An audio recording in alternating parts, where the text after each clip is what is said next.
नवनाथ आबाची गाडी जाळली, ज्या कोणी हरामखोराने ती गाडी जाळली ना त्यांना शिक्षा झालीच पाहिजे. लवकरात लवकर पोलिसांनी तपास करून त्यांना शिक्षा द्यावी.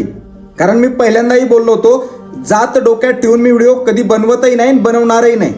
एखाद्या जातीला टार्गेट करणं हा माझा हेतू कधीच नसतो आणि मी तो करतही नाही. कारण प्रत्येकाला मी माझा भाऊ मानतो. फक्त जे खरं आहे तेच मी लोकांपुढे मांडतो. आबा काय म्हणतायत हा व्हिडिओ शेवटपर्यंत बघा.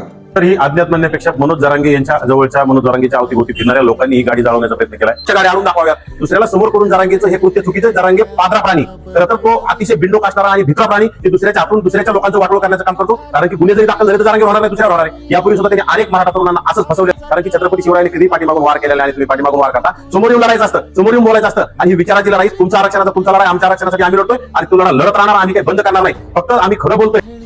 आबा आज मानलं पाहिजे तुम्हाला, आज आहे ना तुम्ही खरं बोलले. आमचा लढा हा आमचा लढा होता, तुमचा जो लढा आहे तो तुमचा लढा आहे. पण काय आहे माहिती का आबा, आमचा जो लढा होता ना तो इथल्या व्यवस्थेच्या विरोधात होता, इथल्या सरकारच्या विरोधात होता. आणि आम्ही सरकारशी भांडलो आणि आमचा हक्क आम्ही मिळवला. पण आबा काय आहे माहिती का, तुम्ही सुद्धा आमचेच आहेत. तुम्ही काय परखे नाही आहेत, तुम्हीही आमचेच आहेत, आम्ही तुमचेच.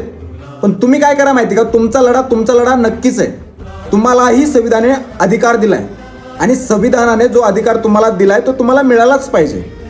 आंदोलन करण्याचा अधिकार तुम्हाला आहे आणि तुम्ही ते करताय, 100% करा. पण काय माहिती का, तुम्ही मराठ्यांना टार्गेट करू नका, तुम्ही मराठ्यांच्या विरोधात बोलू नका.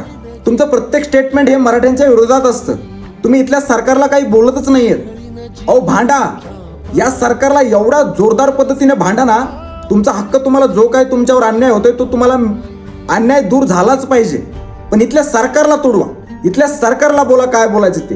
फक्त हात जोडून विनंती, तुमचा लढा आहे.